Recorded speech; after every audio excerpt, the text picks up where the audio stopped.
Now I'll give you one more example. I'm meeting a guy, very sensitive, has good personality, and he wants to join a unit in the Israeli army that is big fighters. They go to Arab territories. Every day they risk their life. Should I marry a guy like this? Or it's putting myself in such life that eventually I'll be a widow. It's a high chance to be a widow. Should I punish him for sacrificing his life to protect the country? That's basically the question. And thinking about my own interest. Or if I like him, maybe he's my shidduch, and maybe that's what Hashem wants. That half of the time I'll be sitting at home while he's in Lebanon somewhere or in Gaza. Is it in our hand to say, oh, I don't want this kind of life? Or I should just trust that if Hashem got me on a shidduch with this guy, maybe he's my shidduch, and I have to accept him with the good and the bad. If you can call it good or bad, right? So the answer is, it's a very big test. This question is depending who you ask. If you ask a Haredi rabbi, they will tell you, don't even go on a date with a guy like this. If you ask modern Orthodox rabbi or Kippa Sruga, such as like we call Mizrachnik, they will tell you it's an honor to be married to a guy. Why there are two such opposite answers? The answer is because there are two opposite ideologies about Israel and the Israeli army. There's an ideology, everyone agreed that the Israeli army is necessary and it's important, it's protecting our life. Nobody doubt that. Even Moshe had an army, Yoshua had an army, David HaMelech had an army, Shlomo had an army. There's always an army. So the necessity to have an army, every normal person in the world, rabbi or not rabbi, understand that we have to have. The question that comes into a conflict here is, what's more important? To learn Torah for the protection of the Jewish nation, or to be a soldier in the actual combat to protect the Jewish nation? If you ask the Haredi rabbis, Rav Ovadia Yosef Alav Shalom, Rav Eliashiv, Rav Steinman, Rav Karelitz, Rav Chaim Kanievsky, Rav Wozner, and many other Haredi Gdolei Ador, everyone unanimously, with no hesitation whatsoever, will tell you there's not even nothing to compare. To be someone who learned Torah is benefiting the Jewish nation a lot more than an actual soldier. And again, not that they say that the soldier is not important, not that they say that to be a soldier is not a mitzvah. They agree. It's mitzvah, and they deserve to pray for them and all that. But when you put it on a scale, someone who gives his life for the Torah, serious learner, not someone who smokes with coffee next to the yeshiva. I'm not talking about this guy. Talking serious learner, 15, 16 hours, Torah, Tfilah, in a yeshiva. There's a lot of prayers for the state of Israel, for the soldiers, for the health of the people, for the whole world. We pray, for the whole world we pray. So, based on the Torah, to be a soldier in yeshiva, it's in a much higher level than to be a soldier in an army. And I'm not even getting into the other problem that the army is not set for ultra-Orthodox people. The system in the army was not made for very religious people. It was only made for secular people and for very light religious people. People that don't care to be about not modest girl, people that don't care that there's a big television with goyish music next to the room all day, in the evening, people that don't care if the meat and dairy get mixed every 2 minutes in a kitchen. No, they live with that. People that are very, very modern, they can survive there. But people who are very, very strict, they can survive there even a day.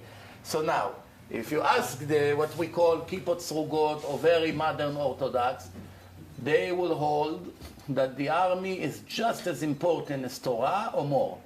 Kippot Srugot, for sure, they say the army is bigger mitzvah than to learn Torah. And that's why many of the rabbis is actually supporting these secular people in the Knesset that wants to shut the Torah, the yeshivot, and send everyone to the army. They don't care so much. As long as they go to the army, they promote it. They shomrei Shabbat, they eat kosher, they learn a lot of Torah themselves. What do they say? Better, instead of 100,000 people who learn Torah, there will be 2,000, and 90,000 will go to the army, then they will sit and learn Torah. So this is why it's like a complete two religions. Complete. It's not, sometimes the argument is very similar. You do like this, it's not the end of the world. Over here it's critical argument.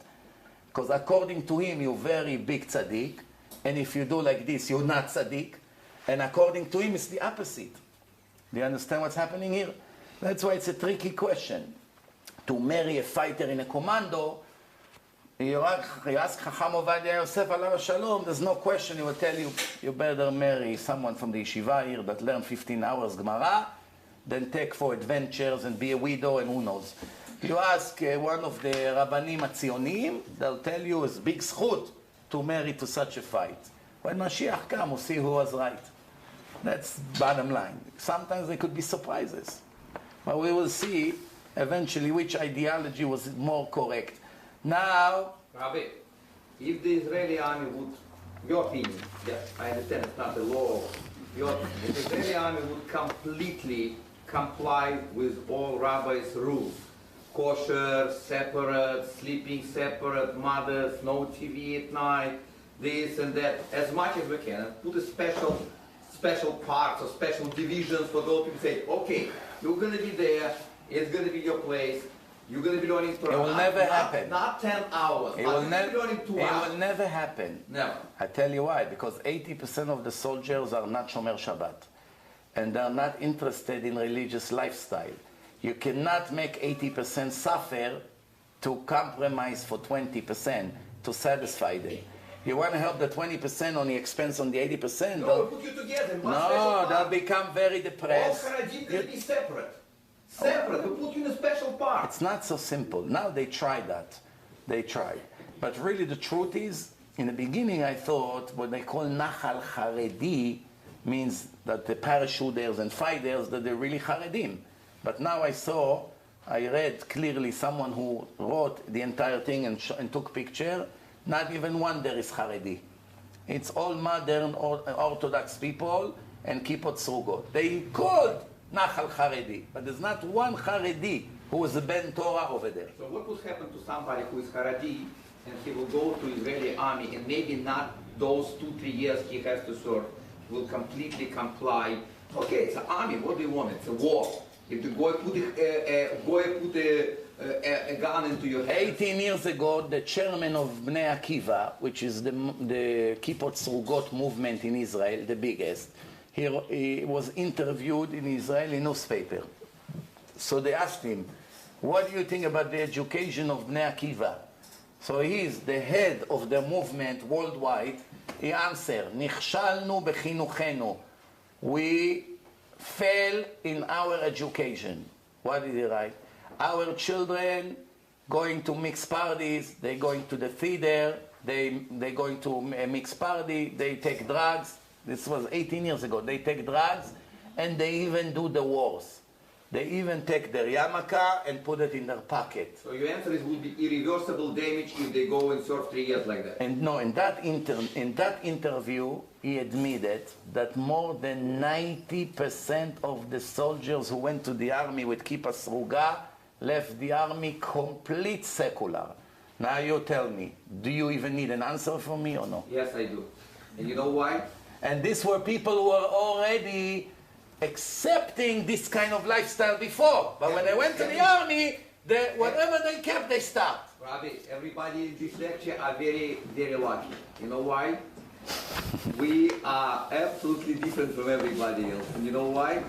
We know one rabbi who went to Israeli army and did not, this Israeli army stopped him from being holy, Shomer Shabbat, keep his mitzvot, still have the kippah, and be the well-known rabbi. I don't know if everybody understood what I'm talking about, but nothing happened. If you're referring to me, I have news for you, that if I go today 2 weeks to the Israeli army, there's a very high chance I'll be Mechalel Shabbat in the third Shabbat already. And I'm not exaggerating. You know how I know? You know how I know? Don't tell. I'll tell you how I know. You know, where I grew up, it was a very tempting beach. You know, teenagers, surfers, beautiful beach, right by my parents' home. Until today, they live there. So when I want to go visit my parents, after a few days I'm there, I already lose my desire to go to shul. just from the air that you breathe over there, from so many sinners in the area, it's already diverse your mind completely from the truth and from the atmosphere of the holiness of the Torah. And this is when you sit home and you read and you write and you talk on the phone, Divrei Torah, and at night I give lectures. I mean, technically the lifestyle doesn't change that much. In the morning I already had a huge dilemma if to go or not to go, or maybe I prayed home. Now 3-4 weeks over there, I don't want to tell you what's going to happen. You there, you change the atmosphere, you move from all your friends from yeshiva into a place like this with dirty jokes, with horrible music, with what they do. They walk half naked, they do things after the shower. Automatically the atmosphere kills you. Well, it doesn't matter who you are, it can be the biggest Rosh Yeshiva in the world. 2-3 weeks over there, almost all your holiness went down. What do you think? They're going to let you sit and learn Gemara all day? You have to walk there. You have to run, you have to jump, you have to, you don't have time for holiness there.